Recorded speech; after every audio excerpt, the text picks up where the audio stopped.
नमस्कार बच्चों, एक बार फिर से स्वागत है आपका राजंस ऑनलाइन क्लासेज में। तो पिछले पार्ट में हमने क्या पढ़ा था, पिछला जो वीडियो है उसमें हमने देखा था पिछली क्लास में कि नेपोलियन ने किस प्रकार फ्रांस का राजा जो नेपोलियन था बन गया था। और आज हम देखेंगे कि नेपोलियन का अंत जो है आखिरकार कैसे हुआ था। नेपोलियन की जो जनता की प्रतिक्रियाएं थी विद्रोह की भावना में बदल गई थी, और जो राजतंत्र के प्रति लोगों का प्रेम था वो विद्रोह में कैसे बदल गया था, वो चीज़ हम आज उसका अध्ययन करेंगे। तो पहला हमारा टॉपिक रहेगा नेपोलियन का अंत, यानी कि नेपोलियन का जो अंत है वो कैसे हुआ। तो आइए देखते हैं। एक नाम तो आपने सुना होगा, इस पार्ट के जो नाम है उसी के अनुसार यूरोप। क्या नाम? यूरोप। यूरोप में क्या था कि पहले क्या था, क्रांति से पहले आज जो ये वर्तमान में जो देश है, स्विट्जरलैंड है, जर्मनी है, इटली है, ये सब नहीं थे। पहले क्या था कि जो महाशक्तियाँ थी, शक्तिशाली थे, वही शासन करते थे। तो देखो उस समय यूरोप की महाशक्तियाँ कौन थी? 4 यूरोप की महाशक्तियाँ थी जिन्होंने मिलकर के नेपोलियन को 1815 में एक युद्ध हुआ था, वाटरलू का युद्ध, जिसमें हराया था। देखो यूरोप की 4 वो महाशक्तियाँ कौन कौन सी थी?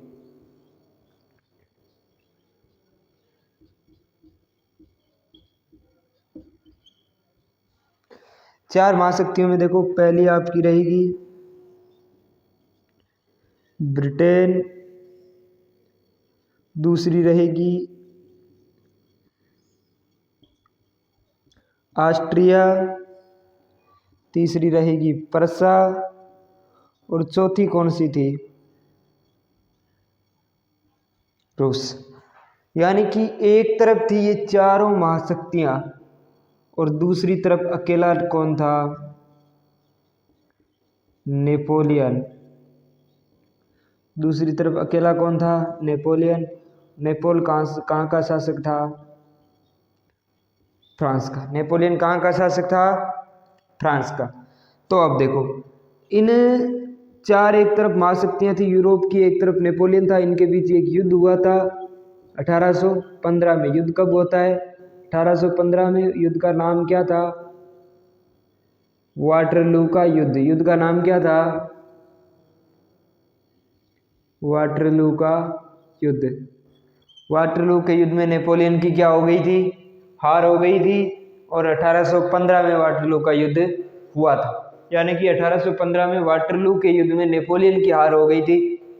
किस किस के मध्य हुआ था? एक तरफ यूरोप की 4 महाशक्तियां थी। 4 कौन कौन सी? ब्रिटेन, ऑस्ट्रिया, प्रसा और रूस। 4 महाशक्तियां थी। तो दूसरी तरफ फ्रांस का नेपोलियन अकेला था। तो इस प्रकार 1815 के बाद नेपोलियन का क्या हो गया? युद्ध में हार हो गई और नेपोलियन का अंत हो जाता है। ठीक है। अब नेपोलियन का अंत हो गया कब? 1815 में। एक बार फिर लौटते हैं।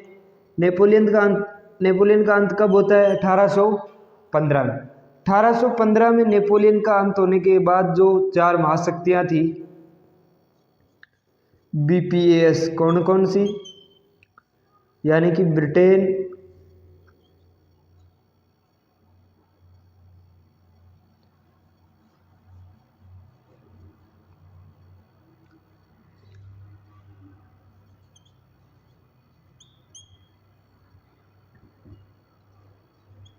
आरपीएबी, कौन कौन सी?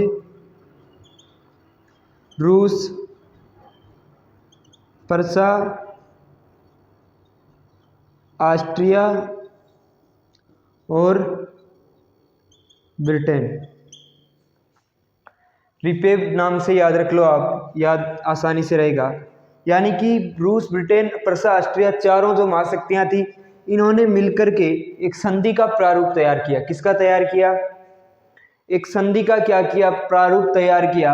और वो संधि कौन सी थी? वियना संधि। वियना संधि कौन सी थी? इसे वियना संधि भी बोलते हैं, कई इसे वियना कांग्रेस भी, यानी कि वियना सम्मेलन भी बोलते हैं।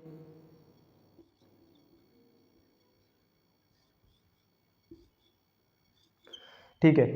तो वियना सम्मेलन में क्या हुआ था कि ये जो थे चारों जो महाशक्तियां थी और जो अन्य फ्रांस के लोग थे वो किससे प्रेरित थे? रूढ़िवाद से प्रेरित थे। तो रूढ़िवाद से प्रेरित होने के लिए के कारण उन्होंने क्या किया कि कुछ जो थे ना अपने रूढ़िवाद से प्रेरित थे, रूढ़िवाद से प्रेरित होने के कारण उन्होंने 1815 के बाद एक नया रूढ़िवाद जो है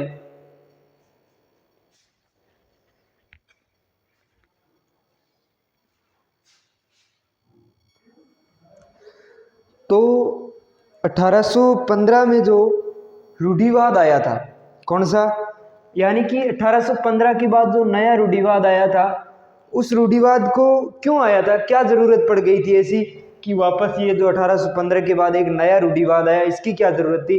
रूढ़िवाद तो था। रूढ़िवाद का मतलब क्या लगाते हैं अपन कि रूढ़िवाद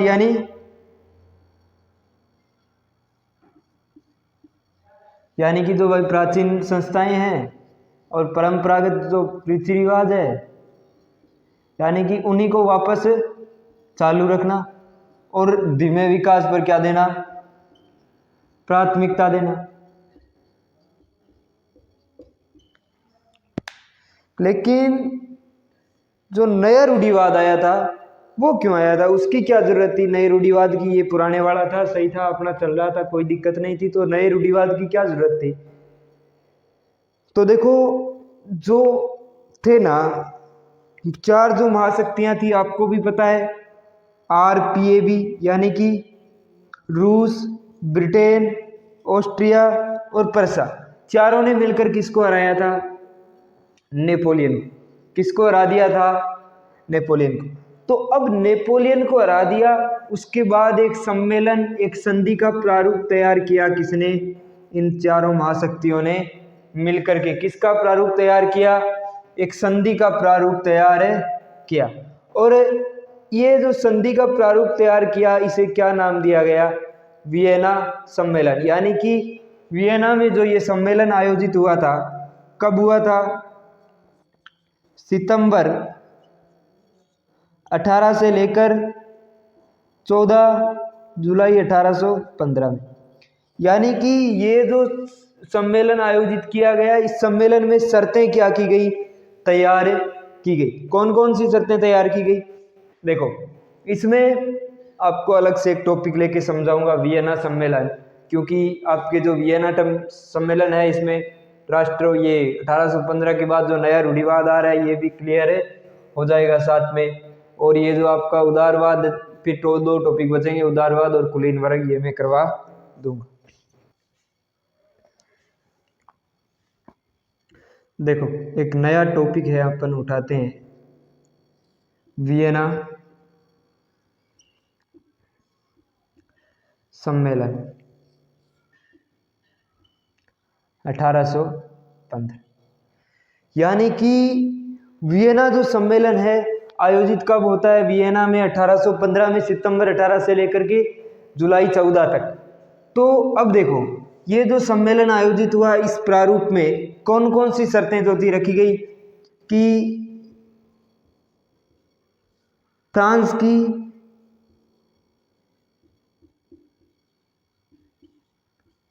सीमाओं पर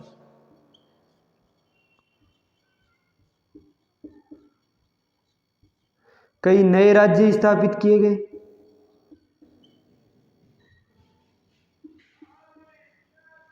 देखो, फ्रांस की सीमाओं पर कई राज्य स्थापित किए गए, नए जो राज्य थे स्थापित किए गए। वो क्यों स्थापित किए, उनकी क्या जरूरत थी?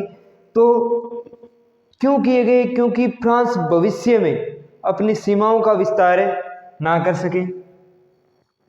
दूसरी शर्त इसमें क्या रखी गई थी कि आपस में ये जो सीमाओं पर राज्य किए गए हैं, इनको आपस में बांट लेंगे। शक्तियां कौन कौन सी थी? ऑस्ट्रिया, पर्सा, ब्रिटेन और रूस। ऑस्ट्रिया, पर्सा, ब्रिटेन और रूस, ये चार महाशक्तियां थी जिसने 1815 में क्या किया था? नेपोलियन को हराया था। ठीक है, अब देखो, अब इन्होंने क्या किया, आपस में बांट लिया।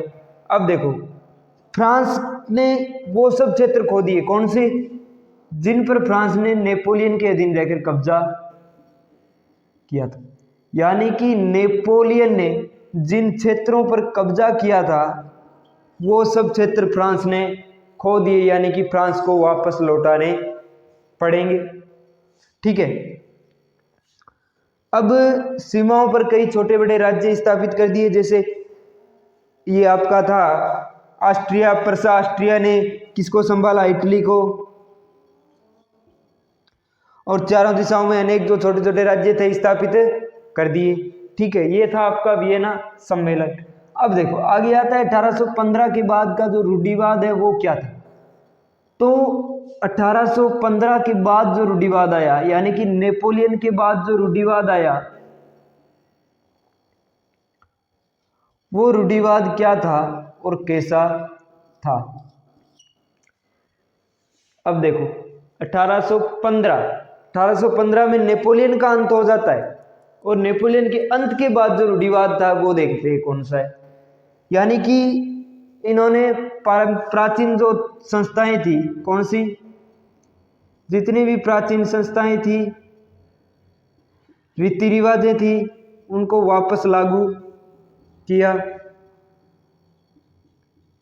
ठीक है, और फ्रांस की क्रांति याद होगी आपको 1789 में, कब हुई थी, 1789 में। तो उस समय सम्राट था फ्रांस का कौन सा, लुई 16वां। अब देखो लुई 16वां फ्रांस का सम्राट था, ठीक है, इसका जो राजवंश था कौन सा था, बुर्बो राजवंश।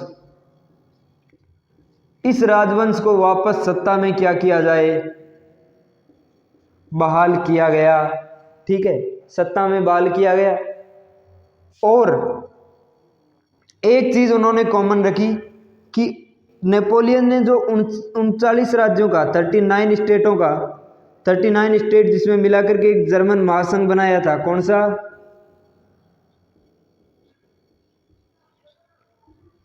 जर्मन महासंघ जो बनाया था 39 राज्यों को मिला करके, वो इन्होंने बरकरार रखा। ठीक है, और वापस से एक बार राजतंत्र स्थापित हो गया, 39 राज्यों का जर्मन महासंघ बरकरार रखा गया, और फ्रांस की जो सीमाओं पर राज्य तैनात, अलग अलग छोटे छोटे राज्य स्थापित कर दिए। ऑस्ट्रिया, ब्रिटेन और रूस ने फ्रांस पर अपना पूरी तरह से कब्जा करके आपस में बांट लिया। ठीक है, अब देखो, अब आता है अपना कुलीन वर्ग और मध्य वर्ग।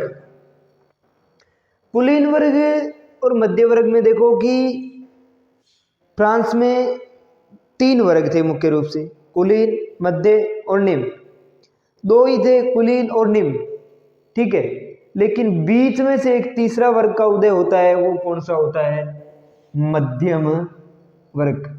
किस वर्ग का उदय होता है, मध्यम वर्ग का। फ्रांस में कुलीन और निम्न वर्ग के बीच एक नया वर्ग पैदा हो जाता है, जिसका क्या नाम रखा जाता है, मध्यम वर्ग। क्या नाम रखा जाता है, मध्यम वर्ग।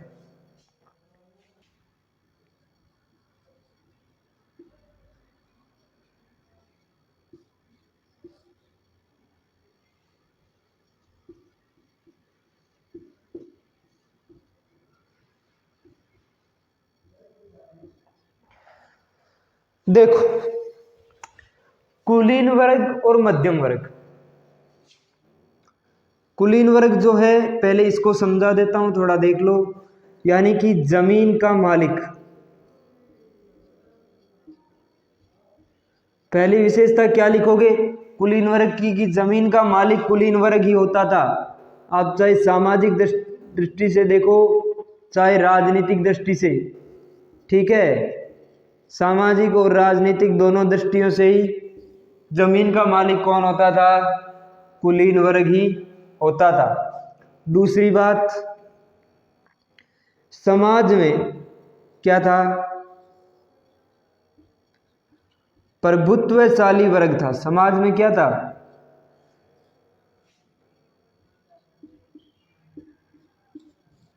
ठीक है, तीसरा पॉइंट, इनकी जनसंख्या क्या थी, कम थी। ये इनकी सबसे जो था खराब टाइम पॉइंट था। जनसंख्या क्या थी, कम थी। अधिकांश जनसंख्या जो थी क्या थी, कर सकती। ठीक है। इनको कुछ जन्मजात फ्रांस में विशेषाधिकार भी मिले हुए थे।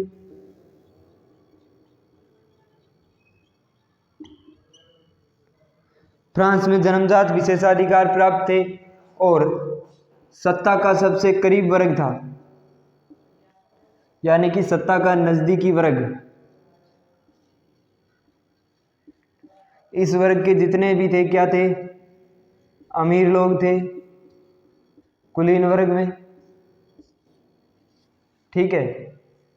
और राजकार्यों में वगैरह में जो थे हिस्सा भी कुलीन वर्ग के लोग लेते थे।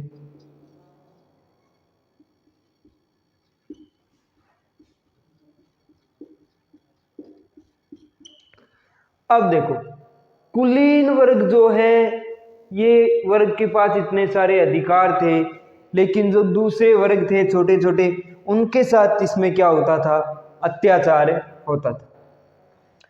तो एक शिक्षित युवा, जैसे जैसे समय बढ़ता गया, एक शिक्षित और एक युवा वर्ग बीच में आया, एक नए वर्ग का उदय हुआ। वो कौन सा वर्ग था, मध्यम वर्ग, एकदम पूर्ण रूप से शिक्षित, जिसमें शिक्षक है, डॉक्टर है, वकील है, ये सब इसमें शामिल थे। मध्यम वर्ग ने क्या किया, पहली बार में मध्यम वर्ग ने इनके जो कुलीन वर्ग के विशेषाधिकार थे, इनका क्या किया, विरोध किया कि भाई कानून के समक्ष सब बराबर है, तो कुलीन वर्ग जो आपका है उसको विशेषाधिकार किस चीज के मिलने चाहिए, तो उनको विशेषाधिकार नहीं मिलने चाहिए। ठीक है। दूसरा, इस मध्यम वर्ग ने क्या किया कि क्रांति के अंदर बहुत योगदान दिया। क्रांति में लोगों को सही राह दिखाई, लोगों को अपने अधिकारों के प्रति जागृत किया। और ये वर्ग भी क्या था, सुशिक्षित एवं एक अच्छा वर्ग था, जो निम्न वर्ग के क्या था, हित में कार्य करने की सोचता था। तो अब देखो, एक उदारवाद, जो उदारवादी राष्ट्रवाद है, उदारवादी यानी कि उदारवादी और जो मध्यम वर्ग दोनों के थे, इनके विचार मिलते जुलते थे। विचार आपस में कैसे मिल रहे थे, क्योंकि उदारवादी क्या चाहते थे, राष्ट्रीय एकता। उदारवादी क्या चाहते थे, राष्ट्रीय एकता। और मध्यम वर्ग क्या चाहता था,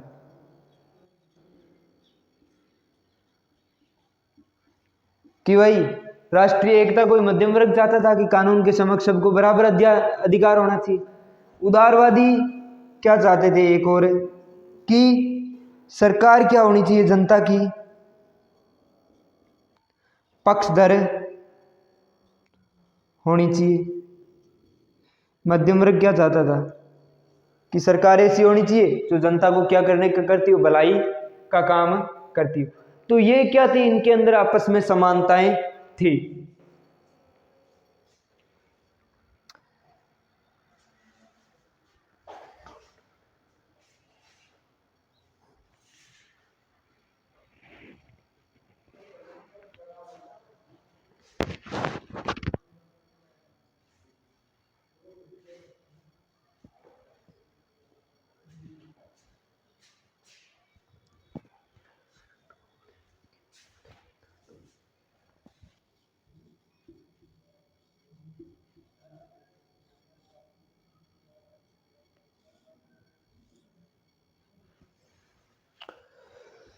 देखो, उदारवाद क्या है, पहला प्रश्न हमारे इससे बहुत प्रश्न बनते हैं कि उदारवाद क्या है। पहला प्रश्न ये बनता है। दूसरा क्या रहेगा कि आया कैसे, अर्थ क्या है। ऐसे दिमाग में बहुत सारे प्रश्न आ रहे हैं। तो देखो अभी इसको समझाता हूं।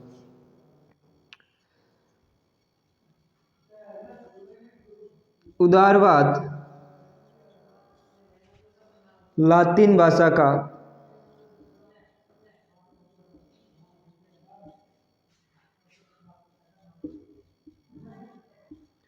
एक शब्द है जिसका अर्थ क्या है?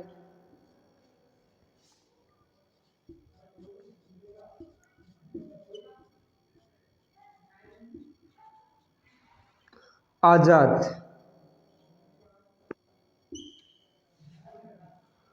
ठीक है, उदारवाद लातिन भाषा का एक शब्द है।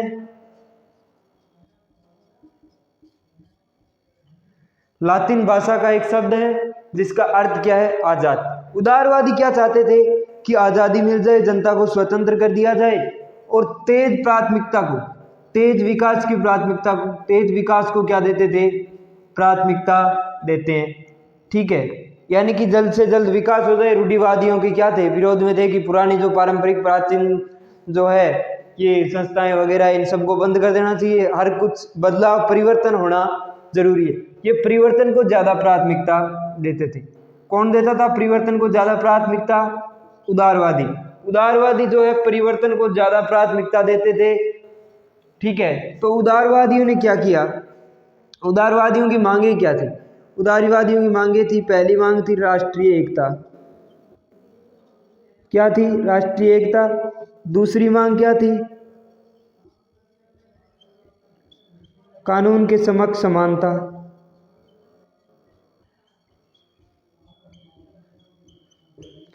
ठीक है, तीसरी मांग क्या थी? राष्ट्रीय एकता, कानून के समक्ष समानता और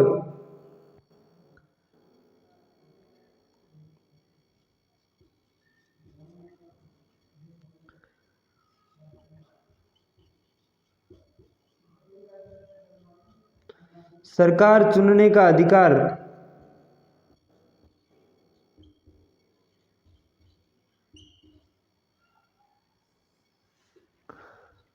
जनता का होना चाहिए। ठीक है, यानी कि कोई भी सरकार बनाए उससे पहले क्या करवानी चाहिए? मत दिलवाना चाहिए जनता की। जनता की राय है वो भी जाननी चाहिए। अब देखो अगला क्या था? और सरकार जो है जनता द्वारा चुनी हुई सरकार किसकी पक्षधर होनी चाहिए? जनता की पक्षधर होनी चाहिए।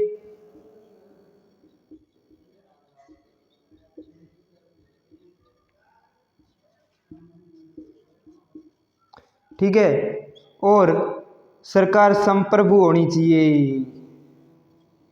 मेन बात यहाँ पे आई, सरकार क्या होनी चाहिए? संप्रभु होनी चाहिए। यहाँ एक शब्द आया संप्रभु, या फिर आप एक शब्द यूज में लेते हो और संप्रभुता। क्या अर्थ होता है इनका? संप्रभु का मतलब होता है स्वतंत्र। सरकार जो है किसी के दबाव में नहीं होनी चाहिए, एकदम स्वतंत्र और निष्पक्ष काम करे ऐसी सरकार होनी चाहिए। और पक्षधर किसकी होनी चाहिए? सरकार पक्षधर होनी चाहिए जनता की, यानी कि जनता की जो है सरकार पक्षधर होनी चाहिए। ये सब किसकी विशेषता थी? उदारवाद के मायने थे, उदारवादी राष्ट्रवाद के। अब देखो एक बार दोबारा रिपीट करवा देता हूँ टॉपिक। नेपोलियन का अंत कैसे होता है? 1815 में का कौन से युद्ध में? वाटरलू के लड़ाई में।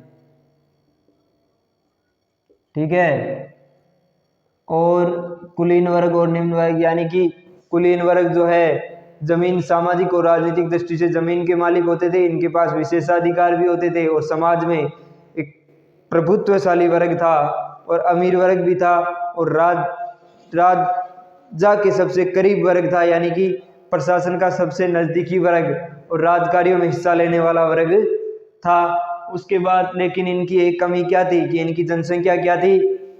कम थी, और अधिकांश जनसंख्या फ्रांस की क्या थी? कृषक थी। अधिकांश जनसंख्या क्या थी? कृषक थी। इसी बीच एक नई वर्ग का उदय हुआ जिसे मध्यम वर्ग कहा गया, और ये वर्ग शिक्षित एवं एक अच्छा वर्ग था, जिसमें कौन कौन लोग थे? शिक्षक, डॉक्टर, वकील आदि, ये सब लोग इस वर्ग में थे, यानी कि सारे पढ़े लिखे और समझदार लोग थे। इन्होंने पहले ही सबसे पहले किसका विरोध किया? कुलीन वर्ग के विशेषाधिकारों का। किसका विरोध किया? विशेषाधिकारों के। फिर इनकी मांग क्या थी कि कानून के समक्ष सबको बराबर अधिकार होना चाहिए और राष्ट्रीय एकता पर ज्यादा बल दिया था। अगला है उदारवाद। तो उदारवाद अभी आपको बताया ही है कि उदारवाद जो है लातिन भाषा का शब्द है जिसका अर्थ क्या होता है? आजाद। और राष्ट्रीय एकता पर बल देता है। कानून के समक्ष सबकी समानता चाहता है। सरकार चुनने का अधिकार किसके पास होना चाहिए? जनता के पास होना चाहिए। यानी कि कोई भी सरकार बनाने से पहले जनता की राय ले लेनी चाहिए। और सरकार जो है किसकी पक्षधर होनी चाहिए? सरकार जनता की पक्षधर होनी चाहिए। सरकार संप्रभु होनी चाहिए, यानी कि सरकार पर कोई दबाव नहीं होना चाहिए। सरकार एकदम स्वतंत्र और निष्पक्ष फैसले ले सके, ऐसी सरकार होनी चाहिए। अब देखो 1815 के बाद का नया रूढ़िवाद, यानी कि 1815 में नेपोलियन का अंत होने के बाद एक सम्मेलन हुआ था। कौन सा? वियना सम्मेलन। कौन सा सम्मेलन हुआ था? जिसमें क्या क्या तय हुआ था कि फ्रांस की जो है सीमाओं पर फ्रांस की राजनीतिक सीमाओं पर क्या लगा दिए गए? नए नए राज्य स्थापित कर दिए गए ताकि फ्रांस भविष्य में अपना विस्तार ना कर सके। और क्या किया गया था? प्राचीन जो भी संस्थाएं थी उनको वापस बहाल किया गया। बुर्बो राजवंश जो 1789 में फ्रांस की क्रांति के समय प्रशासन से बाहर हो गया था, उसको वापस बहाल किया गया था। बुर्बो राजवंश लुईस 16वां सम्राट था फ्रांस की क्रांति के समय। क्रांति कब हुई थी? 1789 में। तो और उसके बाद इन्होंने एक चीज बरकरार रखी, वो क्या थी? जर्मन महासंघ। क्या थी? जर्मन महासंघ। जो किसने बनाया था? नेपोलियन ने बनाया था 1815 में। और रूढ़िवाद, जो नया रूढ़िवाद आया उसके बाद सीमा शुल्क वापस लागू कर दिए गए। करेंसी जो थी सबकी अलग अलग थी, मुद्राएं अलग अलग थी, मापतोल प्रणाली अलग अलग थी। एक उदाहरण के अनुसार हेरेमबर्ग से, कहाँ से? हेरेमबर्ग से न्यूरेमबर्ग। कहाँ तक है? न्यूरेमबर्ग तक जाने के लिए एक उदाहरण तौर पर देखा गया, यदि कोई व्यापारी है अपना सामान हेरेमबर्ग से न्यूरेमबर्ग ले जाकर बेचना चाहता है तो उसको कितने? 11 सीमा शुल्क नाकों से, कितने? 11 सीमा शुल्क नाकों से गुजरना पड़ता था। और हर बार कर कितना लगता था? 5% कर हर बार लगता था। तो ये सब चीजें 1815 के बाद नए रूढ़िवाद में शुरू हो गई। तो आज की क्लास यहीं पर समाप्त होती है। मिलते हैं अगले वीडियो में एक नए टॉपिक के साथ। जय हिंद।